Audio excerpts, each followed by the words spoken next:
আসসালামু আলাইকুম ওয়া রাহমাতুল্লাহি ওয়া বারাকাতুহু।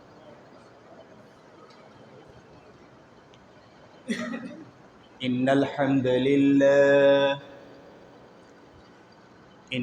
হামদালিল্লাহি নাহমাদুহু ওয়া নাস্তাঈনুহু ওয়া নাস্তাগফিরুহু ওয়া নু'মিনু বিহি ওয়া নাতাওয়াক্কালু আলাইহি ওয়া নাউযু বিল্লাহি মিন শুরুরি আনফুসিনা ওয়া মিন সাইয়্যাতি আ'মালিনা।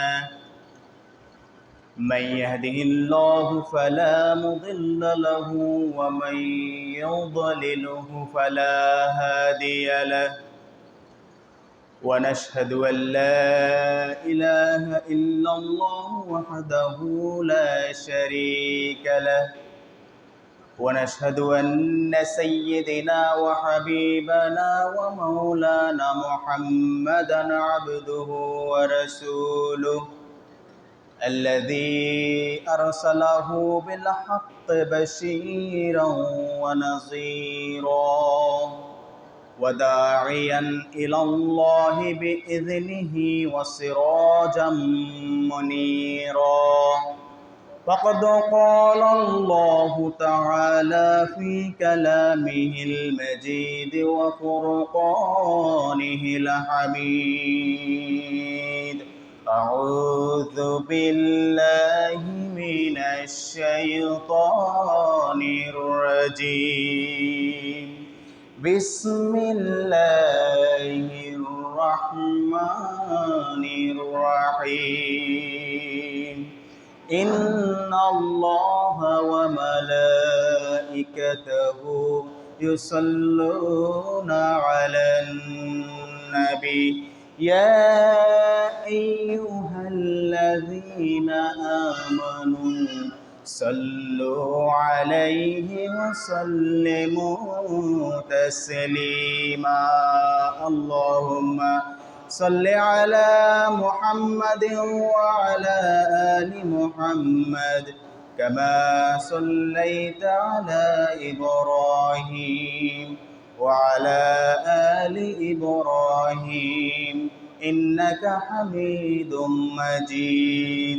اللهم بارك على محمد وعلى آل محمد كما باركت على إبراهيم وعلى آل إبراهيم إنك حميد مجيد.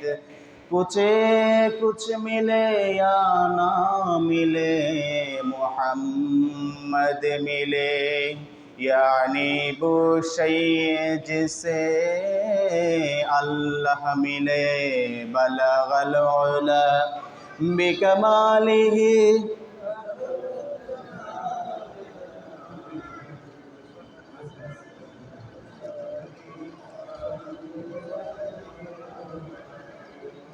दुर्फशानी में तरीक़तरों को दरिया कर दिया, दिल को रोशन कर दिया, आपको बीना कर दिया। बलगल उला बिकमालिही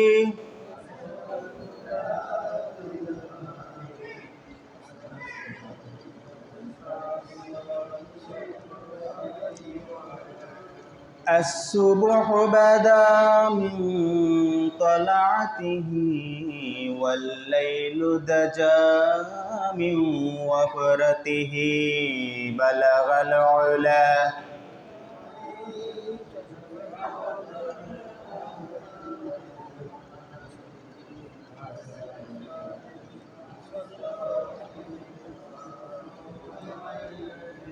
सूरत यूसुफ बेदारी हिकमत लुक़मान माँ क़ारी क़ुरआन बारी ऐ दिले शादमान माँ। बलगल उला बिकमालिही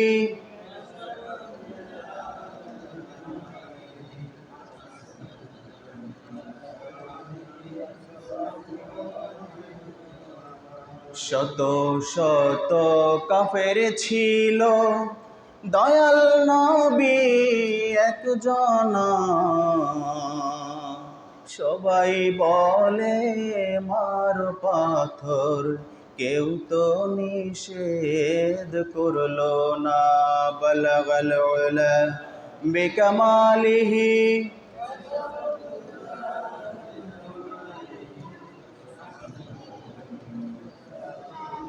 সাল্লু আলাইহি ওয়া আলিহি।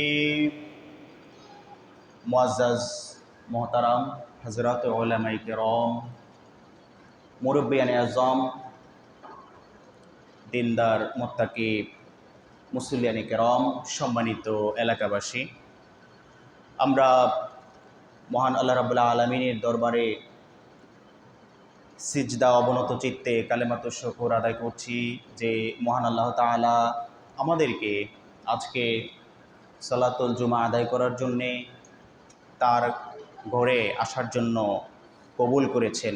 এই জন্য আমরা সেই দরবারে, আমাদের মালিকের দরবারে আমরা সমৎসরে পরিশুদ্ধ কণ্ঠে মন প্রাণ উজাড় করে দিয়ে কালেমাতু শুকর আদায় করছি। আমরা পড়ছি আলহামদুলিল্লাহ। সম্মানিত হাজিরিন, আসলে জুমার দিনের অন্যতম একটা ইবাদত আমল হচ্ছে নবী সাল্লাল্লাহু আলাইহি সাল্লামের প্রতি বেশি বেশি দুরূদ পাঠ করা। কি পাঠ করা? দুরূদ পাঠ করা, দুরূদ সালাম পাঠ করা রাসূলুল্লাহ সাল্লাল্লাহু আলাইহি সাল্লামের প্রতি। এজন্য আমরা যখন দুরূদ পাঠ করব তখন কণ্ঠ ছেড়ে দিয়ে, মন প্রাণ উজাড় করে দিয়ে আমরা দুরূদ পাঠ করব। রাজি আছি তো ইনশাআল্লাহ? আর আমরা শুরুতেই যেই দুরূদটা পড়ি সেটা হচ্ছে দুরূদ ইব্রাহিম। আর এই দুরূদ ইব্রাহিমটা হচ্ছে বেস্ট। দুরূদের দিক থেকে এই দুরূদ ইব্রাহিম হচ্ছে কি? বেস্ট, সবচেয়ে ভালো, উত্তম। আর এই জন্যে আমি প্রথমে ওই দুরূদটা পড়ি, তারপরে হচ্ছে আমরা অন্য দুরূদ পড়ি। তো অন্য দুরূদ যেটা, সেটা হচ্ছে কবি শেখ সাদি রহমতুল্লাহ আলাইহি, তিনি আল্লাহ রসুলের শানে একটা কবিতা রচনা করেছিলেন। মাশাআল্লাহ, এত চমৎকার গাঁথুনি, এত চমৎকার কথা, যার কারণে আজকে সারা বিশ্বে কোটি কোটি মুসলমান তার এই দুরূদকে কণ্ঠ ছেড়ে দিয়ে, মানে সুর দিয়ে, একদম গাঁথুনি দিয়ে গেয়ে যাচ্ছেন, ঠিক কিনা বলেন?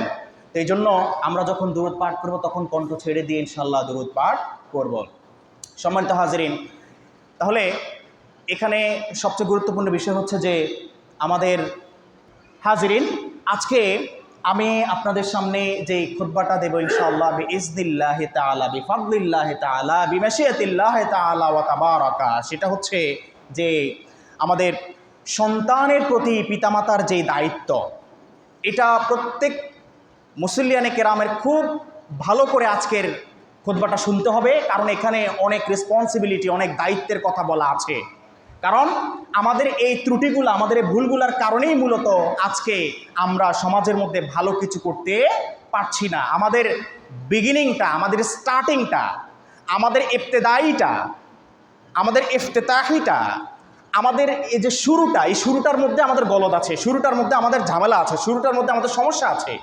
যার কারণে আজকের খুতবাটা আমি সিলেকশন করেছি আলহামদুলিল্লাহ, যে সন্তানের প্রতি পিতামাতার যে দায়িত্ব, এটা সম্পর্কে ইনশাআল্লাহ আজকে আপনাদের সামনে কোরআন এবং হাদিস থেকে কথা বলার চেষ্টা করব। আমার কাছে কোনো এলেম নাই, আমি কিছু জানি না, আমার কোনো এলেম নাই, জ্ঞান নাই, কিছু নাই। শুধুমাত্র আল্লাহ তাআলা যদি আমাকে কিছু দান করেন, সুবহানাকা লা ইলমা লানা ইল্লা মা আল্লামতানা ইন্নাকা আনতাল আলিমুল হাকিম, ওই রব, ওই আমার সৃষ্টিকর্তা আমার আল্লাহ যদি আমাকে দান করেন তাহলে আমি আপনাদের সামনে পারবো, না হয় আমার পক্ষে সম্ভব নয়। তো আসুন আমরা সেই রবের এই কালাম থেকে আজকের আলোচনা আমরা শুরু করছি। সবাই আমার সাথে পড়েন, আউযু বিল্লাহি মিনাশ শাইতানির রাজিম, বিসমিল্লাহির রহমানির রহিম, ওয়াল্লাযীনা আমানু واتبعتهم ذريتهم بإيمان ألحقنا بهم ذريتهم যুররিয়াতাহুম ওয়া মা আলাতনাহুম মিন আমালিহিম মিন শাই কুল্লু ইমরিইন বিমা কাসাবা রাহিন।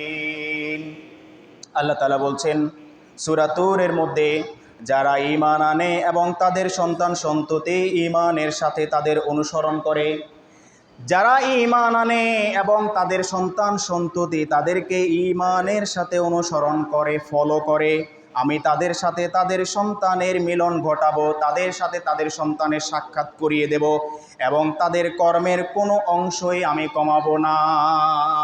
প্রত্যেক ব্যক্তি তার কামাইয়ের ব্যাপারে, তার কর্মের ব্যাপারে দায়ী থাকবে। সুবহানাল্লাহ। তাহলে আল্লাহ তাআলা বলছেন সূরা তুরের মধ্যে যে যারা ঈমান আনে, যারা আল্লাহকে বিশ্বাস করে, যারা আল্লাহর প্রতি বিশ্বাস স্থাপন করে, আল্লাহকে মনে প্রাণে বিশ্বাস করে এবং তাদের সন্তান সন্ততি ঈমানের সাথে তাদের অনুসরণ করে, আমি তাদের সাথে তাদের সন্তানের সাক্ষাৎ ঘটিয়ে দেব। সুবহানাল্লাহ। তাহলে এখানে কোন সন্তান? নেক সন্তান। কোন সন্তান বলেন তো? নেক সন্তান। আপনার সন্তান যদি নেক সন্তান হয়, আপনার সন্তান যদি সুসন্তান হয়, তাহলে আপনার সন্তান আপনার জন্য একটা সুখবরের কারণ হবে। সুবহানাল্লাহ। আর আপনার সন্তান যদি আপনার সুসন্তান না হয়, যদি আপনার কুসন্তান হয়, বদ সন্তান হয়, তাহলে সেই সন্তানের জন্য আপনি অনেক পেরেশানিতে পড়া লাগবে। ঠিক কিনা বলেন? এটা কে বলছেন? আল্লাহ বলছেন। কে বলছেন? আল্লাহ বলছেন। এই জন্য আল্লাহ বলছেন কি, আমি তাদের পিতার সাথে মাতার সাথে আমি সেই সমস্ত নেক সন্তানদেরকে আমি সাক্ষাৎ ঘটিয়ে দেব, মিলন ঘটিয়ে দেব। সুবহানাল্লাহ। এবং এই ক্ষেত্রে আমি তাদের কর্মের কোনো কমতি করব না। তারা যা করেছে আমি প্রত্যেকটা ভালো কাজ আমি তাদের সামনে উপস্থাপন করবো। সুবহানাল্লাহ। এবং তাদের যা কিছু আল্লাহ তাআলা লাস্টে আবার কিন্তু একটা সতর্কবাণী দিয়েছেন, একটা কি বলবো এটাকে, সতর্কবার্তা যেটা দিয়েছেন, যে সেটা হচ্ছে কি, এবং প্রত্যেক ব্যক্তি তাদের দুই হাতের কামাইয়ের ব্যাপারে, তাদের কর্মের ব্যাপারে প্রত্যেকেই দায়ী থাকবে। আপনার দায়িত্ব অন্য কেউ নিবে না। আপনার জন্য, আপনার কর্মের জন্য আপনাকেই দায়ী থাকতে হবে। তাহলে এটা কে বলছেন? আল্লাহ বলছেন। তাহলে এবার আসেন, আল্লাহ বলছেন কি, যে যারা ঈমান এনেছে এবং যারা ঈমান এনেছে এবং তাদের সন্তানদেরকে ঈমানের সাথে লালন পালন করেছে, যাদের সন্তানরাও আমার প্রতি বিশ্বাস স্থাপন করেছে, এবং পিতামাতা যারা রয়েছে তারা ফরেজগার, তারা ঈমানদার, আল্লাহকে বিশ্বাস করে এবং ওই পিতামাতাকে তারা ফলো করেছে, অনুসরণ করেছে, ইত্তেবা করেছে, আমি এতে করে কি করব, তাদের পিতামাতা এবং সন্তানদের মধ্যে সুন্দর একটা সম্মিলন, একটা সাক্ষাৎ ঘটিয়ে দেব। সুবহানাল্লাহ। এবং একজন আরেকজনের দায়িত্ব নিবে না।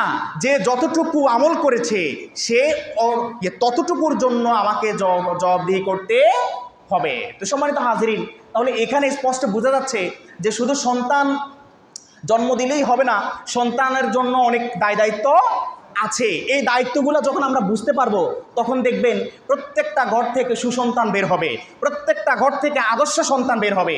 তখন এই সন্তান নিয়ে আপনি গর্ব করতে পারবেন, এই সন্তান নিয়ে আপনি অনেক জায়গায় মুখ উঁচু করে কথা বলতে পারবেন।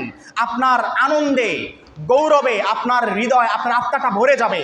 আর আপনার সন্তান যদি আপনার দুশ্চিন্তার কারণ হয়, কুসন্তান হয়, তখন এই সন্তানের জন্য আপনি পৃথিবীতেও লাঞ্ছিত হবেন, কিয়ামতের ময়দানে আপনাকে ভয়ঙ্কর শাস্তির সম্মুখীন হতে হবে। সম্মানিত হাজিরিন, এই জন্য আপনি এই সন্তান দুনিয়াতে আসার আগে, আপনার কাছ থেকে দুনিয়াতে আসার আগেই সে দুইটা জিনিস আপনার কাছে দাবি করে।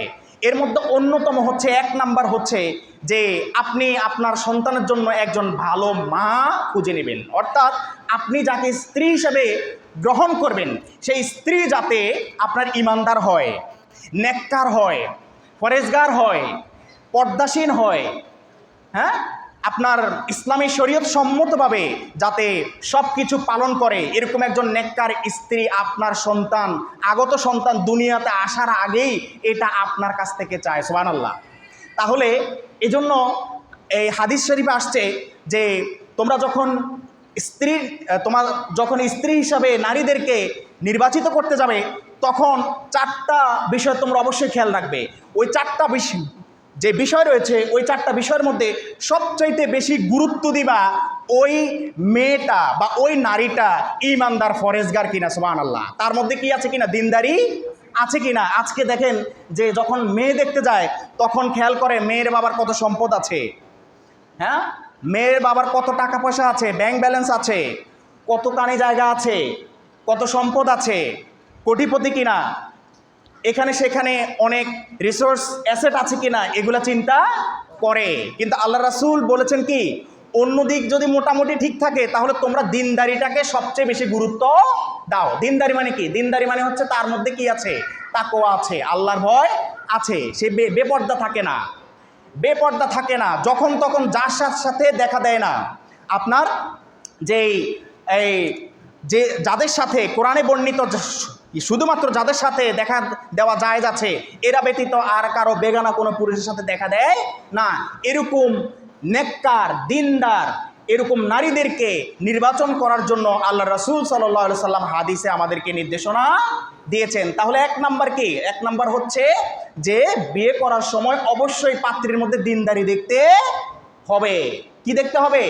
দিনদারি দেখতে হবে। এই দিনদারি আপনাকে অবশ্যই এক নম্বরে রাখতে হবে। আর বাকিগুলো যদি মোটামুটি মিলে আসে, কুফুটা হচ্ছে কি, সমতা। এখানে শরীয়তের একটা মাসালা আছে যে কুফু মানে হচ্ছে আত্মীয়তা যখন আমরা করতে যাব তখন পাত্র এবং পাত্রীর মধ্যে যে সমতা, সামঞ্জস্যতা, এটাকে ফেকার মাসালায় বলা হয় কুফু। এই কুফুটা আপনাকে একটু দেখতে হবে, কারণ কুফু যদি আপনি এনশিওর না করেন তাহলে সেই ক্ষেত্রে পরবর্তীতে গ্যাঞ্জাম লাগার সম্ভাবনা আছে না নাই? আছে।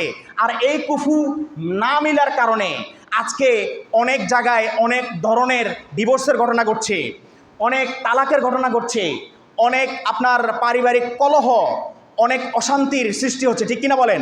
এই জন্য কুফুটা অবশ্যই দেখবেন। আপনি একজন দিনদার চান, আপনি নিজে নামাজি, আপনি নিজে অনেক বেশি আমল করেন, আল্লাহর প্রতি অনেক বেশি বিশ্বাস আছে আপনার, কিন্তু আপনি যদি আপনার স্ত্রী নির্বাচিত করার ক্ষেত্রে আপনি যদি বেহায়া বেশরম কোনো নারীকে নির্বাচিত করেন তাহলে এখানে কুফু একরকম হলো না। এই জন্য আল্লাহ তাআলা কোরআনে বলে দিয়েছেন যে খবিশের জন্য খবিশ, পবিত্রের জন্য পবিত্র। তাহলে আপনি যদি পবিত্র হয়ে যদি আপনি খবিশ বিবাহ করেন তাহলে আল্লাহর কোরআনের সাথে আপনার কথা মিলেছে? মিলে নাই। আপনার কাজ মিলেছে? মিলে নাই। এই জন্য অবশ্যই আমাদেরকে পাত্রী নির্বাচনের ক্ষেত্রে অবশ্যই এই জিনিসটা আমাদেরকে খেয়াল রাখতে হবে। এরপরে আসেন যে আপনি যখন বিবাহ করবেন, করার পরে আপনার যেই বিবাহতে যেই ধরনের আয়োজনগুলো আপনি করেন, এই আয়োজনগুলা আপনার সত্যিকার অর্থে শরীয়ত সম্মত কি না এটা আপনাকে দেখতে হবে। এখন আজকে আমরা আমাদের সমাজের মধ্যে এমন কিছু নিয়ম পালন করি, এমন কিছু জিনিসকে আমরা ফরজের মতো করে ফেলেছি। আমার মানে কখনো কখনো মনে হয় কিছু কিছু ক্ষেত্রে এই বিষয়গুলোকে আমাদের সমাজের কিছু কিছু মানুষ এগুলো ফরজের থেকেও বেশি মনে করে, ঠিক কিনা বলেন? সেটা হচ্ছে কি, গায়ে হলুদ করতে হবে। হ্যাঁ, গায়ে হলুদ করতে হবে। আর গায়ে হলুদ করতে হলে কি করতে হবে? বর পক্ষ থেকে 2-3 মাইক্রো করে বেগানা 8-10 জন 12-20 জন পুরুষ আসতে হবে। আর বেহায়া বেশরম কিছু মানে কি বলবো আপনাকে, বেপর্দা কিছু নারী নিয়ে আসতে হবে। তারা এসে কি করাবে? গায়ে হলুদ করাবে। নাউজুবিল্লাহ বলেন। তাহলে এটার সাথে ইসলামের বিন্দুমাত্র কোনো সম্পর্ক নাই। আপনি শুরুতেই আপনার বিবাহটাকে ইসলাম বিদ্বেষী করে ফেলেছেন, নাউজুবিল্লাহ। তাহলে আপনার এই বিবাহের মধ্যে বরকতটা হবে কিভাবে বলেন? আপনি শুরুতে, এই যে আমি যে প্রথমে বললাম, স্টার্টিংয়ে, বিগিনিংয়ে, ইবতেদাইয়তে যেহেতু আপনি ভুল, আপনি যেহেতু শিরকিতে লিপ্ত হয়ে যাচ্ছেন, আপনি কুফরিতে লিপ্ত হয়ে যাচ্ছেন, আপনি বদ কাজ দিয়ে আপনার শুরুটা করছেন, আপনার ইনিংসটা শুরু করছেন, তাহলে আপনার সংসারে ভালো সন্তান আসবে কোত্থেকে? কারণ আপনি নিজে তো ভালোর কোনো পথ রাখেন নাই। এই জন্য গায়ে হলুদ, ঠিক আছে আপনি গায়ে হলুদ করেন, কিন্তু অবশ্যই এক্ষেত্রে শরীয়তের মানদণ্ড আপনাকে বিবেচনা করতে হবে। যে আপনার মেয়ের যখন গায়ে হলুদ করাবেন, ঠিক আছে আপনার মেয়ের গায়ে হলুদ দেন, শুধুমাত্র ওই মেয়ের জন্য যারা মুহরিম, যাদের সাথে দেখা করা কি আছে, জায়েজ আছে, শুধু ওই ব্যক্তিদের মধ্যে থেকে হতে হবে। এবং নারীদের মধ্যে যারা বেহায়া, যারা বেপর্দা, এদেরকে আপনার মেয়ের কাছেও আসতে দিবেন না। তাহলে কি হবে? কারণ যে ব্যক্তি, যে মেয়েটা বেহায়া, বেপর্দা, তার সাথে সবসময় শয়তান থাকে। কি থাকে? শয়তান থাকে।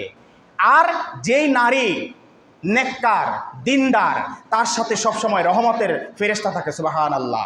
তো সম্মানিত হাজিরিন, এই জন্য গায়ে হলুদ এছাড়া অন্যান্য যে সমস্ত বিষয়গুলো রয়েছে, এগুলোর ক্ষেত্রে অবশ্যই আমাদেরকে খেয়াল রাখতে হবে আমি যা করছি এগুলো আমার শরীয়ত সম্মত কিনা। আমি মসজিদে আসার পরে খতিব সাহেবের বয়ান শুনে আমার ঈমান খুব বেড়ে যায়, আমি তখন ইসলামের একদম A to Z মানার জন্য খুব একটা আগ্রহ প্রকাশ করি। কিন্তু যখন আমি মসজিদ থেকে বেরিয়ে আমার বাড়িতে চলে যাই, বাজারে চলে যাই, দোকানে চলে যাই, রাস্তায় চলে যাই, তখন ইসলামের ছিটে ফোটাও আমার মনে থাকে না। ঠিক কিনা বলেন? একদম বাস্তব সত্য কথা। এই জন্য আপনার মনোভাব যদি এরকম হয়, তাহলে আপনি আল্লাহর সাথে উপহাস করছেন। আর আল্লাহ বলছেন যে আমি তোমাদের সাথে উপহাস করছি। আল্লাহু ইয়াস্তাহজিউ বিহিম ওয়া ইয়ামুদ্দুহু ফি তুগয়ানিহিম ইয়ামাহুন।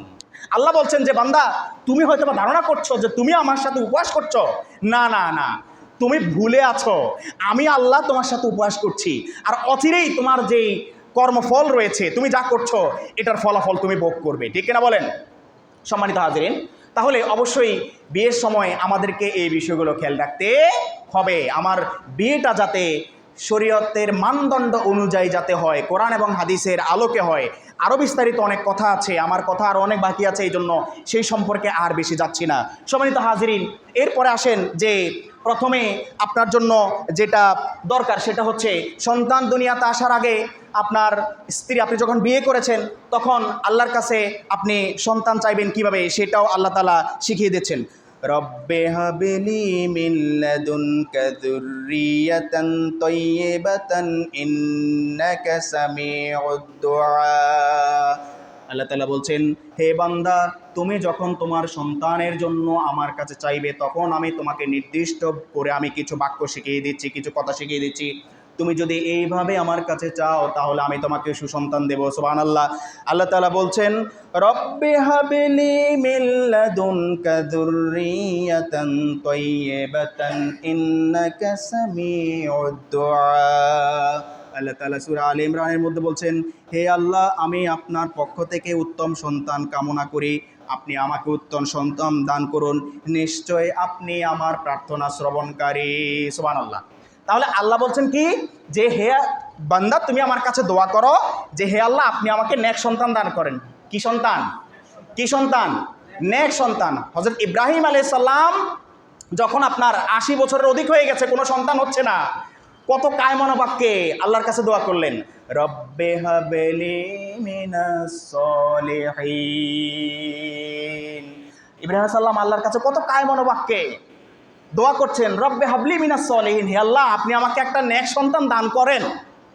আপনি আমাকে একটা কি নেক সন্তান দান করেন। দেখেন আল্লাহ এরপরেই সুসংবাদ দিয়েছেন কি, ফাবাশশারনাহু বিগুলামিন হালিম। আমি আমার ইব্রাহিমকে আমি সুসন্তানের সুসংবাদ দিয়েছি। সুবহানাল্লাহ। তাহলে আল্লাহর কাছে যদি চাইতে জানেন, আল্লাহ আপনাকে দিতে বসে আছেন। সুবহানাল্লাহ। আল্লাহর কাছে কি চাইতে জানতে হবে, কখনো হতাশ হওয়া যাবে না। আল্লাহর কাছে চাইতে জানলে আল্লাহ আপনাকে দেওয়ার জন্য প্রস্তুত আছেন। আল্লাহ তো বলেই দিয়েছেন যে বান্দা, তুমি আমার কাছে চাও, তুমি কি চাও আমার কাছে চাও। দুনিয়ার অনেক অন্য মানুষের কাছে চাইলে, বারবার চাইলে তারা রাগ করবে, তারা বেজার হবে। আর আমি তোমার মালিক, আমার কাছে কোনো কিছুর অভাব নাই। তুমি আমার কাছে শুধু আমার কাছে তুমি ভালো করে বিনয়ের সাথে চাও, তাকওয়ার সাথে চাও, আমি তোমাকে দেওয়ার জন্য কি বসে আছি। তাহলে সন্তান আমরা এইভাবে আল্লাহর কাছে কামনা করব। এরপর আসেন যে সন্তান দুনিয়াতে আসার পরে আমাদেরকে 10 থেকে 11টা কাজ পালন করতে হবে। কয়টা? 10 থেকে 11টা। আসুন সেই কাজগুলো কি কি আমরা জেনে নেওয়ার চেষ্টা করি। 1 নাম্বার হচ্ছে তার কানে আজান দিবেন। তার কানে কি দিবেন? আজান দিবেন। সন্তানের কানে কি দিতে হবে? আজান দিতে হবে। আপনারা কি আমার কথা শুনতে পাচ্ছেন? তাহলে শব্দ করবেন। 1 নাম্বার কাজ কি? সন্তানের কানে কি দেওয়া? আজান দেওয়া। নাকি একটা ছবি তুলে ফেসবুকে আপলোড করা, মাশাআল্লাহ মানে প্রথম বাবা হলাম, আছে কি না? আছে কি না? মানে কি বলবো আপনাকে, দুঃখের কথা, সন্তান মাত্র দুনিয়াতে আসছে, এখনো তার যেই ওয়াশিং যেটা রয়েছে, ক্লিনলিনেস, এটাও ঠিক মতো হয় নাই। ধাম করে একটা ছবি তুলে সাথে সাথে ফেসবুক অ্যাকাউন্ট তো আছে, এই ফেসবুকের মধ্যে আপলোড দিয়ে দিয়েছে। ওই বাবা লিখলো কি যে ক্যাপশনে, আলহামদুলিল্লাহ প্রথমবার বাবা হলাম, লেখে কি না? তারপরে মামা কি লেখে? আলহামদুলিল্লাহ প্রথমবার মামা হলাম, লেখে কি না? লেখে। কিন্তু আল্লাহ রাসূল কি বলছেন? প্রথমে তুমি ওই নবজাতকের কানে আজান দাও। কি দাও? কি দাও? সে দুনিয়াতে আসার পরে তার প্রথম দাবি হচ্ছে তার মালিকের আল্লাহু আকবার শব্দটা তার কানে পৌঁছে দাও। সুবহানাল্লাহ। তাহলে সন্তান পৃথিবীতে আসার পরে প্রথম কাজ কি? ছবি তুলে ফেসবুকে দেওয়া নাকি কানের মধ্যে আজান দেওয়া? কানের মধ্যে আজান দেওয়া। সম্মানিত হাজিরিন, সন্তান কেন অবাধ্য হচ্ছে? আপনার কারণে হচ্ছে। আপনি দেখে নেন, বুঝে নেন, আমি আপনার সামনে বলে দিচ্ছি ইনশাআল্লাহ। পয়েন্ট টু বি নোটেড, লিখে রাখেন। এগুলো যারা পালন করবে তাদের সন্তান সুসন্তান হবে, আর যারা এটার ব্যতিক্রম করবে তাদের সন্তান সুসন্তান হওয়ার সম্ভাবনা নাই। তাহলে এক নাম্বার কাজ কি? এক নাম্বার হচ্ছে তার কানে কি করতে হবে? আজান দিতে হবে। আবু দাউদ শরীফের 5105 নম্বর হাদিসে পরিষ্কার বলা আছে, আল্লাহ রাসূল সাল্লাল্লাহু আলাইহি ওয়াসাল্লাম বলেছেন, নবজাতক যখন দুনিয়াতে আসবে তখন তোমার প্রথম কাজ হচ্ছে তুমি তার কানে কি দাও? আজান দাও। কি দিতে হবে? আজান দিতে হবে। তাহলে সন্তান যখন দুনিয়াতে আসবে তখন আমাদের এক নাম্বার কাজ কি বলেন? সবাই বলেন। আজান দিতে হবে। কি দিতে হবে? ছেলে হোক মেয়ে হোক, ছেলে হোক মেয়ে হোক, পরিষ্কার কথা। তার কানে কি দিবেন? আজান দিবেন। তার ডান কানে কি দিবেন? আজান দিবেন। হাদিসে আছে যে ডান কানে আজান দিবেন, আবার অনেকে বলে যে বাম কানে। যার কারণে ডান কানে আজান দিবেন, এটা হচ্ছে শর্ত। এটা হচ্ছে কি? আমরা হাদিসে যা পাবো সেটা আমল করবো, ঠিক কিনা বলেন? কারণ হাদিসের বাহিরে যেটা সেটা হচ্ছে বেদাত। সেটা কি? বেদাত। আর কুল্লু বেদাতিন দলালা, প্রত্যেকটা বেদাত হচ্ছে পথভ্রষ্ট। নাউজুবিল্লাহ বলেন। তো সম্মানিত হাজিরিন, এক নম্বর কাজ কি বলেন? ডান কানে কি দিব? ডান কানে কি দেব? আজান দেব। এরপরে আসেন আমাদের দ্বিতীয় নাম্বার কাজ কি? দ্বিতীয় নাম্বার কাজ হচ্ছে তাহনিক করা। তাহনিক, এ তাহনিক মানে হচ্ছে আপনার সন্তান যখন দুনিয়াতে আসবে তখন কোনো দিনদার বুজুর্গ, ভালো পাঞ্জাবি হুজুর না, জুব্বা হুজুর না, কোর্তা হুজুর না, আমি পরিষ্কার বলছি, যার প্রতি আপনার মহব্বত বেশি হয়, যিনি একজন হক্কানি আলেম, যিনি কোরআন হাদিস অনুযায়ী আমল করেন, যার চরিত্রের মধ্যে, যার বৈশিষ্ট্যের মধ্যে কোনো কি নাই, সমস্যা নেই, এরকম একজন আলেমের কাছে নিয়ে যাবেন। সম্ভব হলে তাকে দাওয়াত দিয়ে আপনার বাসায় নিয়ে যাবেন, অথবা যদি তার কাছাকাছি থাকেন তাহলে ওই আলেমের কাছে নিয়ে যাবেন। তিনি একটা খেজুর চিবাবেন। একটা খেজুর চিবিয়ে সেটার প্রথমে সামান্য একটু লালা তার ঠোঁটের মধ্যে দিবেন ওই নবজাতকের। এরপরে যেই খেজুরটা চিবিয়েছেন ওই খেজুরের সামান্য একটু অংশ তার মুখের মধ্যে দিয়ে দিবেন। এতে করে কি হলো? এতে করে তাহনিক হয়ে গেল। কি হয়ে গেল বলেন? তাহনিক হয়ে গেল। তাহলে এটা হচ্ছে বুখারী শরীফের 3909 নম্বর হাদিস। এই হাদিসের মধ্যে আসছে যে আল্লাহ রাসূল সাল্লাল্লাহু আলাইহি সাল্লামের কাছে আপনার এক নবজাতককে নিয়ে যাওয়ার পরে আল্লাহ রাসূল সাল্লাল্লাহু আলাইহি সাল্লাম একটা খেজুর নিলেন, নিয়ে এটাকে চিবিয়ে প্রথমে একটু লালা মোবারক ওই নবজাতক সন্তানের মুখের মধ্যে দিলেন, তারপরে ওই খেজুরকে চিবিয়ে সামান্য একটু জাররা পরিমাণ অংশ ওই মুখে, কিনা বলা হচ্ছে তাহনিক করা। এতে করে কি হলো? আপনার সন্তান প্রথমে দুনিয়াতে আসার সময়, আসার পরে যে খাবারটা খেলো সেই খাবারটার মধ্যে অনেক বরকত আছে। সুবহানাল্লাহ। তাহলে দ্বিতীয় কাজ কি বলেন তো? তাহনিক করা। কি করা? তাহনিক করা। কিন্তু এখন আমাদের সমাজে কি করে? আমাদের সমাজে আছে, আমি অনেক জায়গায় শুনেছি এবং দেখেছি যে ওই সন্তান আসার পরে ওই মুরব্বি আছেন, অনেকে মুরব্বিরা কেউ কেউ আছেন যে একটু চিনি নিয়ে তার মুখের মধ্যে দিয়ে দেয়। এটা নয়, তাহনিক মানে এটা নয়। তাহলে তাহনিক মানে কি বুঝতে পেরেছেন তো? এটাই হচ্ছে তাহনিক। এরপর আসেন সম্মানিত হাজিরিন, 3 নাম্বার আপনার কাজ হচ্ছে আকিকা করা। কি করা? আকিকা করা। এই 3 নম্বরে এই আকিকা আপনি করবেন। এটা নাসাই শরীফের হাদিসে আপনার 4220 নম্বর হাদিসের মধ্যে আছে যে আল্লাহ রাসূল সাল্লাল্লাহু আলাইহি সাল্লাম এখানে আকিকা করার জন্য বলেছেন, এবং আকিকা করার ক্ষেত্রে আপনাকে যেটা এখানে নির্দিষ্ট দিনক্ষণ নির্ধারণ করে দিয়েছেন সেটা হচ্ছে উত্তম হচ্ছে আপনার 7 দিনে করা, 7 দিনে সম্ভব না হলে 14 দিনের মাথায় করা, 14 দিনের মাথায় সম্ভব না হলে 21 দিনের মাথায় করা। তাহলে প্রথম কয় দিন বলেন? 1 নম্বরে 7 দিন। যদি আপনার পক্ষে সম্ভব হয় তাহলে কত দিনের মাথায় করা? 7 দিন। আপনার 7 দিনের মাথায় সম্ভব না হলে কত দিন? 14 দিন। 14 দিনের মাথায় নাও সম্ভব না হলে কত দিন? 21 দিনের মাথায় কি করা? ওই নবজাতকের আকিকা দেওয়া। কি দেওয়া? আকিকা দেওয়া। আল্লাহ রাসূল সাল্লাল্লাহু আলাইহি সাল্লাম হাদিসে এটাও বলেছেন যে প্রত্যেক সন্তান তার আকিকা নিয়েই পৃথিবীতে আসে। সুবহানাল্লাহ। তাহলে এবার আসেন, আকিকা মানে কি? আকিকা মানে হচ্ছে যে আপনি সন্তানের পক্ষ থেকে, সন্তানের নামে না, আমি আবারও বলছি সম্মানিত হাজিরিন, আমি কোরবানির আগে যে খুতবাগুলো দিয়েছি সেখানে আমি একটা বিষয় ক্লিয়ার করেছি। আমরা অনেকে বলি আমার নামে কোরবানি, তমুকের নামে কোরবানি দিই, এটা শিরক। এটা কি শিরক? কারণ নামে নয়, নাম একটাই, সেটাকে আল্লাহ, আমাদের পক্ষ থেকে, আমাদের পক্ষ থেকে। তাহলে আপনি আকিকা দিবেন আপনার নবজাতক সন্তানের পক্ষ থেকে, আপনি কি দিবেন? আকিকা দিবেন। এবার আসেন, আকিকার ক্ষেত্রে আমরা কিছু জিনিস ক্লিয়ার হই। আকিকার ক্ষেত্রে আপনার সন্তান যদি ছেলেবাবু হয় তাহলে তার জন্য হচ্ছে 2টা বকরি। কয়টা বকরি? 2টা বকরি। এই 2টা বকরির ক্ষেত্রে একটু পরিষ্কার করে শুনে রাখেন, খাসি হওয়া শর্ত নয়। 2টা যদি ছাগিও হয় কোনো সমস্যা নেই, 2টা যদি খাসিও হয় কোনো সমস্যা নেই, একটা ছাগি একটা খাসি তাহলে কোনো সমস্যা নেই। শুধু কথা হচ্ছে যে 2টা হতে হবে। কিন্তু এখানে আপনার পক্ষে যদি সম্ভব না হয়, আপনার যদি সামর্থ্য না থাকে, তাহলে সেই ক্ষেত্রে এটাও আছে যে সেটা আল্লাহ রাসূল সাল্লাল্লাহু আলাইহি সাল্লাম যে হযরত আপনার হাসান রাদিয়াল্লাহু তাআলা আনহুর আকিকার সময় সেটা প্র্যাকটিক্যালি দেখিয়ে দিয়েছেন। যদি আপনার পক্ষে সম্ভব না হয় তাহলে আপনি একটা দিয়েও আপনার সন্তানের আকিকা দিয়ে দিতে পারেন।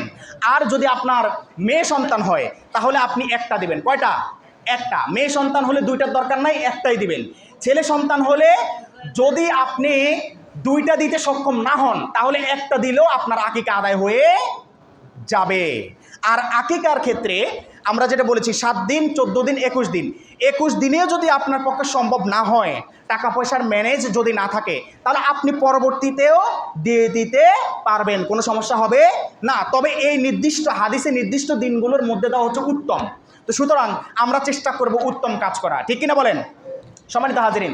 তাহলে আমরা আবার 1 নাম্বার থেকে আসি, কারণ এটা শুধু খুতবা নয়, এটা আপনাদের জন্য বাস্তব জীবনে আমল করার জন্য একটা বাস্তবসম্মত একটা খুতবা, যেটা আপনাকে পালন করাটা আপনার জন্য অত্যন্ত জরুরি যদি আপনি মুসলমান ইমানদার বলে নিজেকে দাবি করে থাকেন। সম্মানিত হাজিরিন, তাহলে 1 নাম্বার কি বলেন তো? সন্তান পৃথিবীতে আসার পরে তার কানে কি দেওয়া। দ্বিতীয় কাজ কি? তাহনিক করা। দ্বিতীয় কাজ কি? তাহনিক করা। তৃতীয় কাজ কি? আকিকা করা। তৃতীয় কাজ কি? আকিকা করা। চতুর্থ কাজ হচ্ছে আপনার সন্তানের সুন্দর একটা নাম রাখা। চতুর্থ কাজ কি? সন্তানের সুন্দর একটা কি রাখা? নাম রাখা। আজকে দেখেন নাম রাখার ক্ষেত্রে আজকে সবচেয়ে লেটেস্ট এই নাম তো কমন, ওই নাম অমুকে রেখেছে, তমুকে রেখেছে, আমি এই নাম রাখবো কেন? অথচ হাদিস শরীফে আসছে পরিষ্কারভাবে যে আল্লাহ তাআলার কাছে সবচাইতে প্রিয় নাম হচ্ছে আব্দুল্লাহ, আব্দুর রহমান। সুবহানাল্লাহ বলেন। আল্লাহ তাআলার কাছে সবচেয়ে প্রিয় নাম কি? আব্দুল্লাহ, আব্দুর রহমান। এগুলো হচ্ছে আল্লাহ তাআলার কাছে সবচেয়ে প্রিয় নাম। তা আপনি আপনার দায়িত্ব, 4 নাম্বার দায়িত্ব হচ্ছে আপনার সন্তানের একটা সুন্দর নাম রাখবেন। এখন সুন্দর নাম রাখতে গিয়ে ওই নামের যাতে সুন্দর একটা অর্থ হয়, সুন্দর একটা কি হয়? অর্থ হয়। নামটা যাতে ইসলামিক হয়। কারণ আপনি যদি এখানে আপনার আবু দাউদ শরীফের হাদিসে স্পষ্ট আসে যে ক্বালা রাসূলুল্লাহ সাল্লাল্লাহু আলাইহি সাল্লাম ইন্নাকুম তাদউনা ইয়াউমাল কিয়ামাতি বিআসমাইকুম ওয়া আসমাই আবাইকুম ফাহসিনু আসমাআকুম। আল্লাহ রাসূল সাল্লাল্লাহু আলাইহি সাল্লাম বলছেন যে তোমাদেরকে কিয়ামতের দিন তোমাদের নাম সহকারে ডাকা হবে এবং তোমাদের পিতার নাম সহকারে ডাকা হবে এবং তোমরা তোমাদের নামগুলো সুন্দর করে রাখো। সুবহানাল্লাহ। এটা কে বলছেন? আল্লাহ রাসূল সাল্লাল্লাহু আলাইহি সাল্লাম বলে দিচ্ছেন। তাহলে আল্লাহ রাসূল এখানে সুন্দর নাম রাখার জন্য বলেছেন, কারণ কিয়ামতের দিন আমাদেরকে আমাদের নাম ধরে ডাকা হবে এবং আমাদের পিতার নাম ধরেও ডাকা হবে। এখন আসেন, ওই অনেকে আছে বুঝে না, কিন্তু বুঝার জন্য আরেকজনের যে কাছে যাবে, যিনি এক্সপার্ট, যিনি অভিজ্ঞ আছেন, যিনি আলেম আছেন, যিনি মাহের আছেন, দক্ষ আছেন, তার কাছে যাওয়ারও প্রয়োজন মনে করে না। এক্ষেত্রে কি সমস্যা ঘটে শুনেন। এক্ষেত্রে সমস্যা ঘটে যে অনেকে মনে করে আবেগে যে আমার কোরআনের একটা নাম হতে হবে, যে শব্দটা কোরআনে আছে। এখন নাম রেখেছে কি? তুকাস জেবান। কি নাম রেখেছে? তুকাস জেবান। এখন সে দেখলো যে ফাবিআইয়া আলা রব্বিকুমা তুকাস জেবান, শব্দটা তো কোরআনের মধ্যে আছে, কিন্তু কোরআনের মধ্যে আছে ঠিক আছে, কিন্তু এটার উদ্দেশ্য কি, এই শব্দটার অর্থ কি, এটা বুঝেই তো আপনাকে রাখতে হবে। এখন আপনি তুকাস জেবান রেখেছেন, তুকাস জেবান মানে হচ্ছে অস্বীকার করা, তুকাস জেবান মানে হচ্ছে যেটাকে ডিনাই করা। এখন আপনার এই সন্তানের নাম রাখলেন তুকা জেবান, অস্বীকার করা, নামটা মিলল? নামটা মিলল না। সুতরাং ওই আবেগে কোনো কিছু চিন্তা করে নয়, আপনি যদি না পারেন, আপনার পক্ষে যদি সম্ভব না হয় নির্বাচন করা, তাহলে আপনি একজন হক্কানি আলেমের কাছে, যারা আরবিতে অভিজ্ঞ, কোরআন হাদিসে অভিজ্ঞ, যাদের দ্বীনি এলেম আছে, তাদের কাছে জিজ্ঞেস করবেন যে আমার সন্তান ছেলে বা মেয়ে যে যাই হোক না কেন একটা সুন্দর নাম নির্বাচন করে দেন। আর আপনাদের যদি কোনো নাম চয়েস থাকে তাহলে ওই আলেমের কাছে জিজ্ঞেস করে নেবেন, হুজুর আমি এই নামটা পছন্দ করেছি বা আমাদের পরিবার থেকে এই নামটা পছন্দ করা আছে, এখন দেখেন তো এই নামটার অর্থটা কি, বা এই নামটা আমার রাখা যায় কি না। তাহলে নাম রাখার ক্ষেত্রে কি করতে হবে? সতর্ক হতে হবে। কি নাম রাখতে হবে? সুন্দর নাম রাখতে হবে। কি নাম রাখতে হবে? সুন্দর নাম রাখতে হবে। এই ক্ষেত্রে কোনো মিসিং করা যাবে না, কারণ আপনার সন্তানের নাম যদি আপনি অন ইসলামিক রাখেন তাহলে ওই নামে আপনাকে কিয়ামতের মাঠে ডাকা হবে। সুতরাং কিয়ামতের মাঠে যদি আপনাকে বলা হয় রিঙ্কুর পিতা, হ্যাঁ কিসের পিতা? রিঙ্কুর পিতা, পিঙ্কুর পিতা, আছে কি না? আছে। আরও যে কত কৌশিক হোসেন, অক্সিজেন রহমান, নাট বল্টু, আরও কত কিছু রাখে কি না? রাখে। হিরো, আরও কি রাখে? হিরো, আরও কত কিছু আছে, হ্যাঁ রিঙ্কু টিঙ্কু এগুলোও রাখে। তাহলে সম্মানিত হাজিরিন, খেয়াল করেন নাম রাখার সময় অবশ্যই আমাদেরকে সতর্কতা অবলম্বন করতে হবে, কারণ আমাদেরকে কিয়ামতের ময়দানে কি ধরে ডাকা হবে? নাম ধরে ডাকা হবে। এবং আল্লাহ রাসূল স্পষ্ট বলে দিচ্ছেন যে তোমরা নামগুলো সুন্দর রাখো। কি নাম রাখো? সুন্দর নাম রাখো। সুতরাং আমাদেরকে সুন্দর নাম রাখতে হবে। সম্মানিত হাজিরিন, তাহলে আজকে আমি 4 নাম্বার পর্যন্ত আজকের খুতবার মধ্যে আমি সীমাবদ্ধ রাখছি। ইনশাআল্লাহ বিইজনিল্লাহ তাআলা আগামী খুতবাতে বাকি যেই 5 বা 6টা রয়েছে আমাদের সন্তানের প্রতি আমাদের যেই দায়িত্ব, পিতামাতার যে দায়িত্ব, সে সম্পর্কে আমি আগামী জুমার খুতবাতে আলোচনা রাখবো ইনশাআল্লাহ। আমরা এখন যা শুনেছি আল্লাহ তাআলা আমাদেরকে এগুলো সম্পূর্ণরূপে আমল করার তৌফিক দান করুন। আল্লাহুম্মা আমিন। হাযা মা ইনদি ওয়াল ইলমু ইনদাল্লাহ আলাইহি তাওয়াক্কালতু ওয়া ইলাইহি উনীব। আসসালামু আলাইকুম ওয়া রাহমাতুল্লাহি ওয়া বারাকাতুহু।